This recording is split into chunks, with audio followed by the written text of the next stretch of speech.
Lottery അടിച്ച പോലെ 1000 രൂപ കയ്യിൽ തന്നിട്ട് മോളെ നിനക്ക് എന്താണ് ആവശ്യം എന്ന് വെച്ചാൽ നീ പോയി വാങ്ങിച്ചോളാൻ പറഞ്ഞു. ഞാൻ സ്വപ്നം കാണുകയാണോ എന്ന് അറിയാൻ വേണ്ടി ഞാൻ എന്നെ തന്നെ ഒന്ന് നുള്ളി നോക്കി. സ്വപ്നം നല്ല മക്കളെ, സത്യം തന്നെയാണ്. അതുകൊണ്ട് നേരെ പോയത് തുണിക്കടയിലേക്കാണ്. പെണ്ണല്ലേ വർഗ്ഗം. ലക്ഷ്യം നെയ്റ്റിയാണ്. ഈ ഒരു നെയ്റ്റി എനിക്ക് ഭയങ്കരമായിട്ട് ഇഷ്ടമായിട്ടോ. പക്ഷെ വില കേട്ടപ്പോ ഞാൻ ഞെട്ടി. 350 രൂപയെ. ഞാൻ അവസാനമായിട്ട് നെയ്റ്റി വാങ്ങിക്കുമ്പോൾ 150 രൂപ ഉണ്ടായിരുന്നു. പക്ഷെ എനിക്കിത് ഭയങ്കര ഇഷ്ടമായിട്ടാ. കിട്ടാത്ത മുന്തിരി പൊളിക്കുന്നതാണല്ലോ.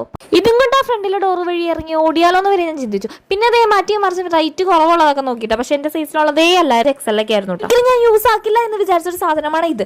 പക്ഷേ ചില സാഹചര്യങ്ങളിൽ നമ്മളിത് ഇട്ടുപോകും. ഇട്ട് കഴിഞ്ഞപ്പോഴാണ് മനസ്സിലായത് ഇതുപോലെ കാറ്റും വെളിച്ചവും കയറുന്ന കംഫർട്ട് ആയിട്ടുള്ള ഡ്രസ്സ് വേറെ ഇല്ലെന്ന് തന്നെ. കൂടെ വന്ന എന്റെ ഒരു ഇന്റിമേറ്റ് ഫ്രണ്ടാണ്. ഞങ്ങൾ ചെറുപ്പം മുതലേ കൂട്ടാണ്. അപ്പൊ അവളും മോളും നൈറ്റ് ആയിട്ട് എന്തെങ്കിലും കഴിക്കാൻ വേണ്ടി ഞങ്ങൾ അടുത്തുള്ള ഒരു കടയിൽ കയറി. ബ്രോസ്റ്റഡ് ആണെന്നും പറഞ്ഞ് കട്ട്ലേറ്റ് കാണിച്ച് കൊച്ചിനെ പറ്റിച്ച സന്തോഷത്തിൽ ഞങ്ങൾ അവിടെ നിന്ന് ഇറങ്ങി. അപ്പൊ നമ്മൾ സ്റ്റിച്ച് ചെയ്യാൻ വാങ്ങിച്ച കണസാ കുണസ സാധനങ്ങളാണ് ഇതൊക്കെ. തുണിക്കടയിൽ നിന്ന് വാങ്ങിച്ചാണ് ഈ ഒരു ഫ്രോക്ക് നൈറ്റി. പിന്നെ വാങ്ങിച്ച നൈറ്റി മെറ്റീരിയൽ ആണ്. ആ ഒരു മെറ്റീരിയൽ കണ്ടപ്പോൾ എല്ലാവരും ചോദിച്ചാണ് മോളെ ഇത് എത്ര നാൾ അലമാരയിൽ ഇരിക്കുമെന്ന്. പക്ഷെ